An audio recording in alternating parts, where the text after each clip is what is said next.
Alright, this is my shit right here. This shit is crazy. The evil genius Green Lantern. The champ is here. The champ is here. Yeah.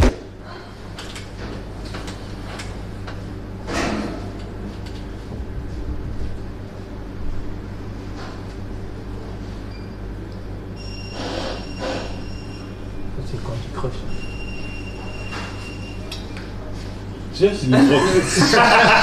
Pour de vrai, c'était quand tu croches.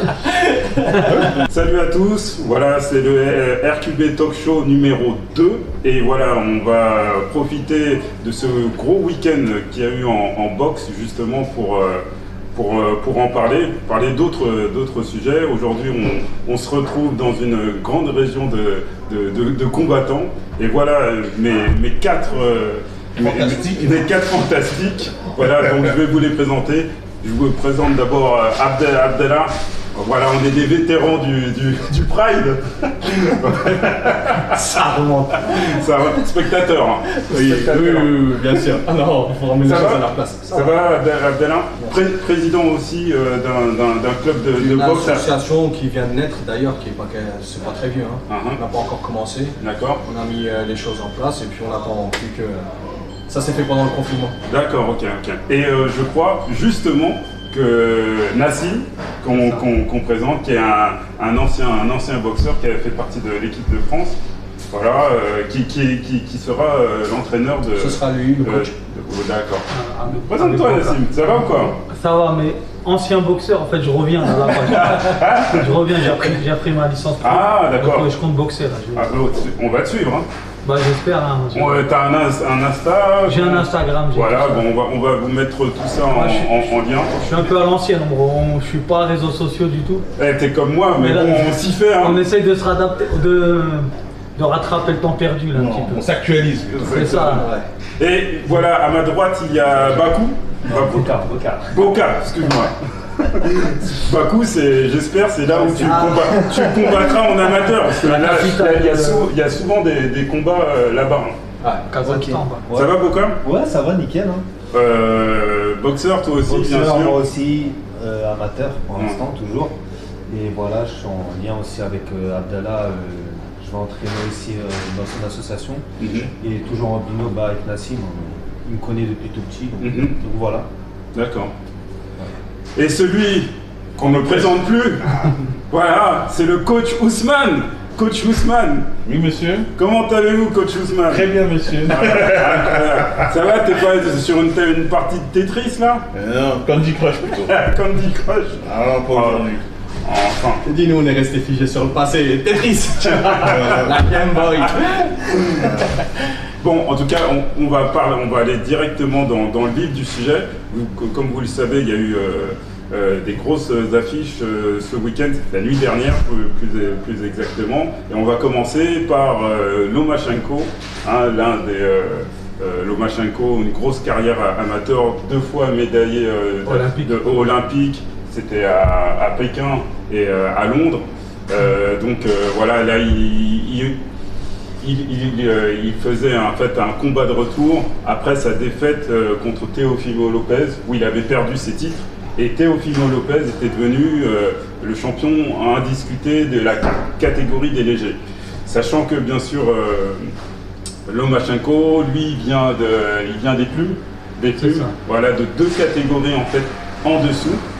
Et là, il faisait un combat. Un comeback. Voilà, un comeback contre un japonais qui s'appelle Masahiro Nakatani, qui est un dur roman. Je ne sais pas si vous avez eu l'occasion de voir ces combats. Déjà contre Teofimo Lopez, Teofimo avait eu beaucoup de mal, il était beaucoup de mal pendant les 12 rounds. Il avait eu la victoire, mais ça avait été un combat difficile. Et il a eu surtout son dernier combat, c'était contre le portoricain, je ne sais pas si vous le connaissez, Félix Verdejo. Un combat magnifique, franchement. Voilà, il tombe 2 fois. Deux fois, on croit que c'est fini pour lui. Il revient et il envoie au tapis et il arrête Félix Verdejo. Félix Verdeillo qui a eu beaucoup d'histoires juste après. Là, on fera peut-être. Ça une vraie rubrique hein, pour lui. Dans les faits divers d'ailleurs. Sérieux? Ah ouais, sérieusement. Le pauvre, hein. Voilà. Donc là, c'était un combat de Lomachenko en fait. Comme je vous l'ai rappelé, Lomachenko, plutôt Nakatani avait combattu Teofimo Lopez. Donc lui, au lieu d'avoir un combat assez facile, de rentrer, tu vois, pour se remettre en confiance, parce que c'est vrai que bon, elle a été discutable. Ça, je sais pas ce que vous en avez pensé de sa défaite contre Teofimo Lopez. Il n'a rien fait. Pour moi, il avait toujours rien fait hein, contre Lopez. Il faut dire la vérité que dans le sens où il l'a observé, l'autre il a fait le travail. Donc à partir du moment où tu n'es pas productif, comment tu veux dire et tu peux prétendre dire que c'est à moi la victoire? Ouais. Quand on regarde le combat, il n'a pas été productif, Lomachenko, malheureusement. Donc à partir de ce moment-là, l'autre il a fait son travail, il a fait ce qu'il fallait faire. Lomachenko, on peut lui donner peut-être 2-3 rounds, avec 4 rounds si on veut, mais tout le reste du combat, c'est Lopez qui l'a fait. Ouais, c'est physiquement surtout qui s'est imposé et Lomachenko en fait il a démarré beaucoup donc au bout d'un moment on peut pas venir et Lomachenko et son clan ou les pros Lomachenko peuvent pas venir et dire que la victoire lui méritait et que l'autre il a mal boxé, parce qu'il faut être réaliste et juste.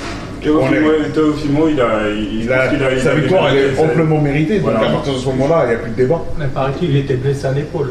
C'est ça, mais je l'ai senti moi pas à l'aise dans sa boxe. Il n'a pas boxé comme d'habitude. Pour moi, il s'est fait surprendre. Il n'était pas à l'aise. Pour moi, il s'est fait surprendre.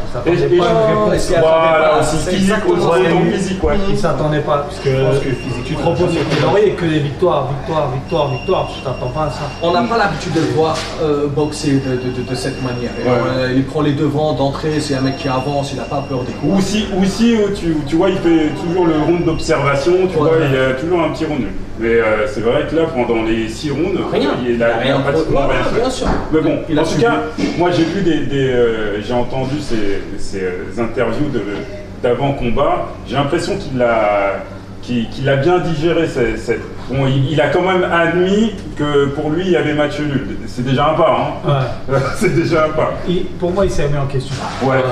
Voilà, Et ça s'est vu hier, justement. On va parler de ce combat. Nakatani, justement, on parle ce qui était un peu déroutant, c'est la. Je sais pas si t'as vu la taille. Il fait 1m80, plus d'1m80. Il avait une bonne tête de plus, quoi. Ah ouais, c'est un truc de. Si ce n'est pas un buste, non,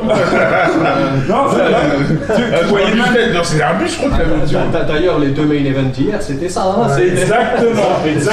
C'était pareil. Ouais, c'était exactement la même. Bien sûr. Ah ouais, avec Jaron Tedeli. Même à la pesée, ils se blaguaient entre eux. Oui, il lui avait dit de se baisser un petit peu. Carrément, l'autre il est arrivé là.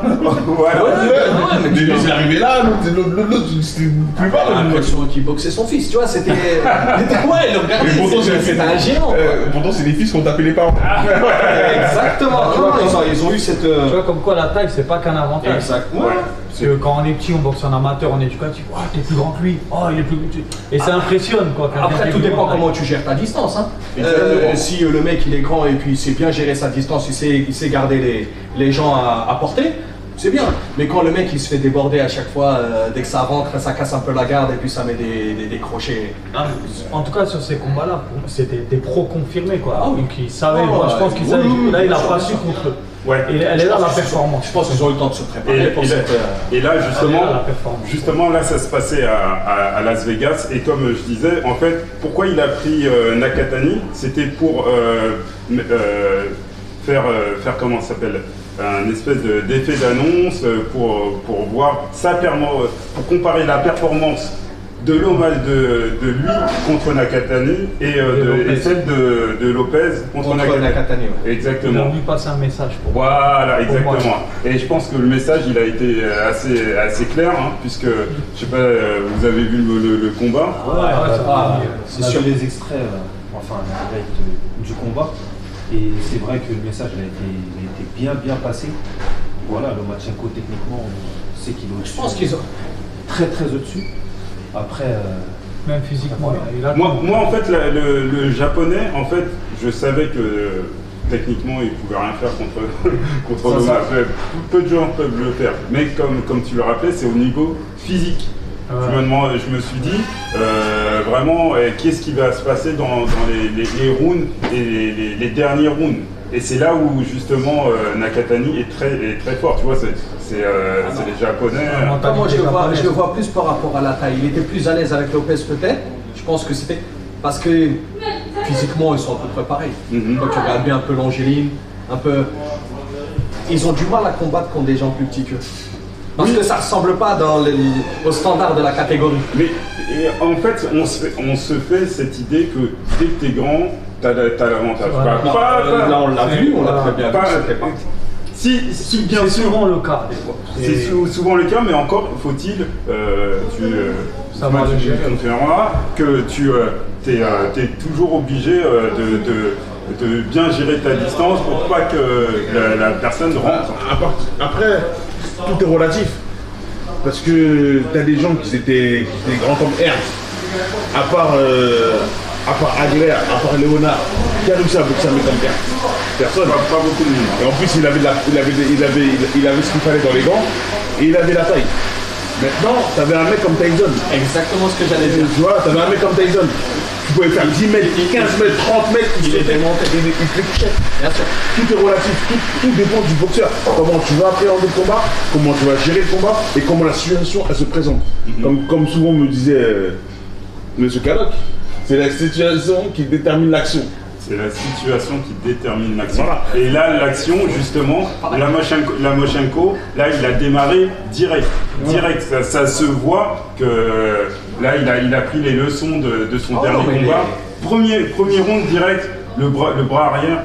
De toute façon, ça a été l'histoire de tout ce combat. Le bras arrière, il faisait que de passer.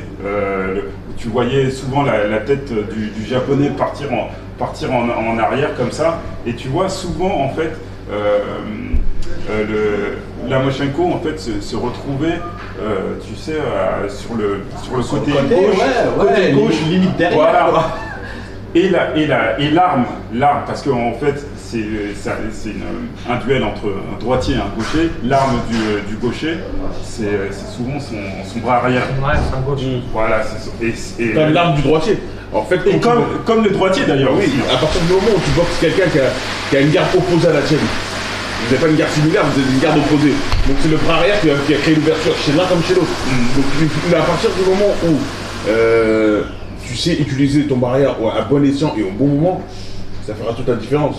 S'il est efficace de nature et que au bon moment tu l'utilises, je crois un moment que le pourcentage de coups réussis du japonais était que de 10%. 10% sur tout le combat, c'est incroyable.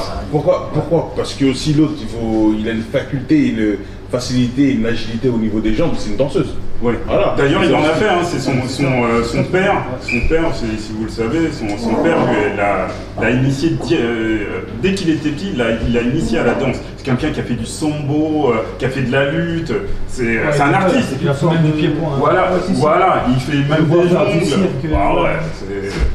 Ça me fait penser à certains boxeurs, même en pied-point, tout ça, qui venaient de la danse, du hip-hop. Ouais. Ils avaient des facilités. Oui, comme Karim Hadji. Exactement. Il y a lui qui me vient en tête en premier, et je sais qu'il y a plein de gens qui étaient à l'aise en hip-hop quand ils sont arrivés à la boxe, ou c'est pareil même en général dans le sport de combat. Ils savent manier leur corps, ils savent bouger leur corps. Et les Cubains ils disent que voilà, comme c'est les anciens de salsa, c'est des gens, ils ont la coordination naturelle. C'est vrai, des gens. C'est important. comme les Américains, eux dans leur culture, dans la culture américaine, on peut dire ce qu'on veut, même s'il y a des punchers quoi, il y avait des reportages à l'époque où un jour tu voyais, on parlait de musique, et ça parlait de musique, de jazz band et tout ça, et au plein milieu du reportage, tu vois un concert ou une salle de danse et tu vois Mohamed Ali qui surgit, qui est en train de danser comme ça. Tu vois, il surgit de nulle part et en fait il est dans une fête où il dansait. Et il avait ça, donc tu peux le voir. Tu vois que Sugar Ray Robinson, à la fin de sa carrière, il a terminé comme danseur de claquettes. Comme danseur de claquettes à Broadway. Tu vois que... On parle bien d'époque, hein, parce que c'était à la mode, on va dire. On parle de Tyson, mais Tyson c'était quelqu'un qui dansait beaucoup sur du jazz band. Ouais, il avait des petits pas, tout ça, on voit. Et même dans sa boxe, tu vois qu'il y a des petits pas comme si c'était. Donc c'est. Même dans la culture américaine, ils ont un rapport avec la musique. Bien sûr, bien sûr. Les Cubains, ils ont un rapport avec la musique. Ah, la culture afro-américaine, hein, Ouais. pas en. Parce Ouais. que. Parce que voilà, c'est ça. Parce que tu vois, les Russes sont bons. Oui. Ils sont pas réputés C'est danseurs, quoi. tu vois. Non, en fait, c'est des mecs. Mais là, c'est ça commence à des robots, tu vois. Ils Là, font un peu c'est du l'école, ouais, c'est l'école russe, mais j'ai l'impression que le père de Lomachenko, qui est son entraîneur, eh ben, tu vois, il s'est inspiré de beaucoup de choses, des Cubains, bien sûr, puisque c'est la boxe russe, et des Américains. Ouais. Et ça se voit. Et même. Si on revient au combat, je vais. Moi, sur le déroulé, j'ai mis aucun round pour le japonais, mais je trouve qu'il a eu quand même des succès quand il allait au corps de Lomachenko. Et je pense que c'est une arme que Teofimo Lopez devrait utiliser parce que justement, il y a un combat qui est prévu. Hein. Bon, le retour. Ouais, voilà. Alors, ils avaient une clause? Non, il y avait pas de clause. Il n'y avait pas véritablement de clause. Justement, de clause.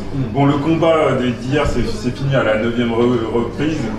Déjà, malheureusement pour le japonais. Pour le japonais qui a vraiment pas existé du tout. Il perdait au point. Ouais, il perdait au point. Bon, il aurait dû faire bonhomme perdre au deuxième round. Mais bon, Lomachenko il n'a pas donné le Se ramasser choix. un mauvais coup jusqu'à pour attendre la Ils fin ont pour bien se fait de ramasser un jeter mauvais les coup. Moi ponts. aussi, Ouais. je pense aussi, ouais. Non, ils n'ont pas jeté les ponts, c'est l'arbitre qui a arrêté. Ah, c'est L'arbitre il a arrêté, donc voilà. D'ailleurs, est-ce que c'est dans la même réunion qu'au début il y avait un combat d'ouverture? Il y a un gars aussi qui avait pas le niveau du tout, qui a combattu contre un gars qui. Oui, mais ça c'est souvent l'apanage de ces réunions-là où au début tu mets un boxeur qui est pas très qui est quoi Pour faire monter quelqu'un. ouais, voilà. Pour faire monter quelqu'un. Pour faire Mais là, monter mais- quelqu'un, tu mets quelqu'un qui est pas très fort, ça en général. C'était pas beau à voir. En gros, il y avait beaucoup de niveaux au-dessus, quoi. Oui, ouais, ça c'est propre de la boxe. On a la même chose en France aussi. Ouais, c'est exactement, ouais, c'est exactement la même C'est chose. même plus une séance Voilà. de sparring. Donc là, en fait, on va se projeter un petit peu plus loin. Comme tu l'as rappelé, il va y avoir normalement un combat contre Teofimo Lopez, puisque son père, le père de Teofimo Lopez, qui est un peu toujours dans la provoque, il était là. Et il a promis que son fils allait combattre juste après son combat. Il a un combat en août. Exactement, parce qu'il a eu le Covid. Il a eu le Covid et son combat est le 14 août. Et après, en fait, il a prévu de donner sa revanche à Lomachenko. Et après, lui, je pense qu'il va monter de catégorie parce que ça commence à tirer. Ouais, ça tire. Voilà. Donc, franchement, Lomachenko, il est revenu. Bravo Qu'est-ce que pour vous- lui. Ouais. Parce qu'honnêtement, le pauvre, quand il a perdu contre Lopez, ils l'ont mis de côté, mais une Ouais. vitesse. Ouais. Parce Ça- qu'ils sont 4, apparemment dans la KT, il y a Garcia, Ané, Mhm. si j'ai bien compris, il y avait Lomachenko, Ouais. Lopez Ouais. et Davis. Carrément, ils sont 5. Et Lomachenko, quand il a perdu contre Lopez, ils l'ont mis sur le côté pauvre. Certes. C'est comme s'il n'existait plus. Oui, voilà. Là, il a entre guillemets, voulu je pense qu'il a réussi son effet d'annonce. Ah, moi, Ça veut dire. j'ai plus entendu parler de lui après sa défaite. Ouais, non, le pauvre, je pense, pour moi, il nous a mis de côté. qui sont en dessous. Après, C'est qui après, ça Il dépend. est totalement d'actualité. Il n'est pas obsolète. Hein. Davis, il est monté de KT, apparemment. Donc, je pense qu'il est sorti de. Qui Davis. Oui, non, il va revenir. Il va revenir, il va redescendre. Il est monté en Super League. Bah, il va revenir, tu vois. justement, tu parlais de Davis, on va parler de son combat qui a eu aussi qui a eu lieu hier soir. Le RQB Talk Show, c'est ce qu'il te faut, le rendez-vous des amateurs et des pros. J'espère sincèrement que tu as apprécié le contenu et les débats de notre émission. Pour nous le faire savoir, n'hésite pas à liker, à partager, à commenter, à t'abonner à notre chaîne pour nous donner rien que de la force.